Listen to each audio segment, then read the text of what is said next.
Salut à tous, ce matin c'est une vitamine spéciale pour les enfants. Et c'est pour ça que ce matin, pour mon petit-déj, on est en mode Frosties et en mode Nesquik pour les enfants. Mais c'est pas pour autant que les adultes, vous ne devez pas écouter cette vitamine, c'est aussi pour vous. J'aimerais les enfants vous raconter une petite histoire. C'est une histoire vraie qui se passe en Angleterre il y a un certain nombre d'années déjà. C'est l'histoire d'un petit garçon qui était un berger. Et un berger qui gardait ses moutons. Et juste à côté du champ où il était, il y avait une grande église avec une grande cloche. Et tous les dimanches, la cloche sonnait très fort, sonnait très fort. Et tous les gens, quand ils entendaient la cloche, ça veut dire que c'était l'heure d'aller à l'église. Alors tout le monde allait à l'église, allait à l'église, allait à l'église. Et le petit garçon, il entendait chanter, il entendait prier à chaque fois, mais il ne pouvait pas aller à l'église parce qu'il gardait ses moutons. Et il y a une autre raison pour laquelle il ne pouvait pas aller à l'église, c'est qu'il avait peur de prier. Pourquoi? Parce qu'il ne savait pas prier. Il entendait le pasteur et les gens faire des grandes prières, mais lui, il était tout simple, un petit enfant, et il ne savait pas prier. Il avait peur de prier. Alors, il eut une super idée. Tous les dimanches matins, il se mettait à genoux dans son champ, à côté de ses moutons, et il récitait l'alphabet. A, B, C, D, E, F, G, H, I, J, K, L, etc. Je suis sûr que toi aussi tu connais l'alphabet par cœur. Et figure-toi que le pasteur qui allait à l'église tous les dimanches, il était carrément intrigué par ce petit garçon qui récitait l'alphabet tous les dimanches matins.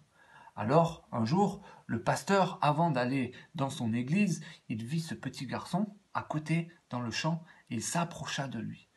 Et, curieux, il lui demanda « Petit, est-ce que tu peux m'expliquer pourquoi tu récites l'alphabet à genoux, comme ça, tous les dimanches? J'aimerais bien comprendre et savoir pourquoi tu fais ça. » Et le petit garçon, il lui répond « Monsieur, je ne sais pas prier, donc je dis à Dieu tout ce que je sais, et je sais que Dieu est assez fort pour prendre toutes les lettres et pour assembler les mots, pour les mettre dans l'ordre et pour faire une super belle prière qui est conforme à sa volonté. Dieu est capable de le faire. Je lui fais une confiance totale. » Et le pasteur a été évidemment très encouragé, ça l'a fait un peu rire, c'est sûr. Mais pourquoi je vous raconte cette histoire? Parce que, comme ce petit garçon, je pense qu'on n'a pas besoin de savoir faire des très grandes prières avec des mots qui sont compliqués, avec des longues phrases pour pouvoir prier à Dieu. On peut le faire avec des mots qui sont très très simples.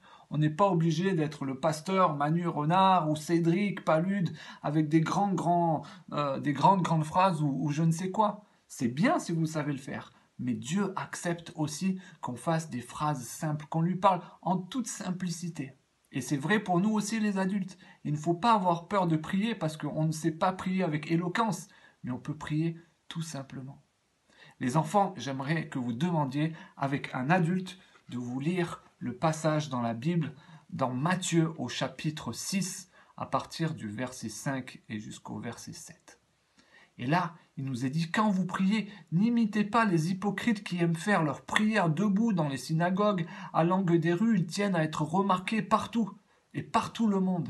Et un peu plus loin, au verset 7, dans vos prières, ne rabâchez pas des tas de paroles à la manière des païens, ils s'imaginent qu'à force de paroles, Dieu les entendra.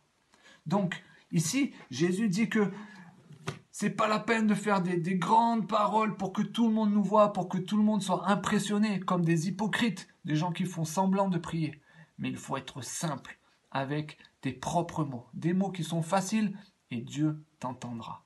Toi aussi, adulte, c'est pareil pour toi. Tu peux faire tout simplement des prières avec tes propres mots, exprimer tes sentiments, simples. On voit que David, quand il s'exprime dans les psaumes, il utilise des mots simples, avec ses émotions, avec ses sentiments. Voilà, c'était mon partage pour vous aujourd'hui, et j'aimerais qu'on puisse commencer à mettre ça en pratique dès maintenant, et j'aimerais prier avec toi.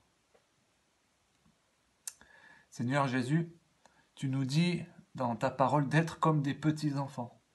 Et on veut aussi le vivre dans nos temps de prière. Nous savons que tu nous entends avec nos mots simples, avec nos mots faciles. Et je veux te dire ce matin que je t'aime et que je suis content que tu sois mon ami et que tu sois avec moi tous les jours. Amen. Amen. Toi aussi, tu peux prier maintenant avec tes mots simples Et ça peut être maintenant ou ça peut être ce soir à 20h30. N'oublie pas le rendez-vous. Ah, ciao, ciao, à bientôt.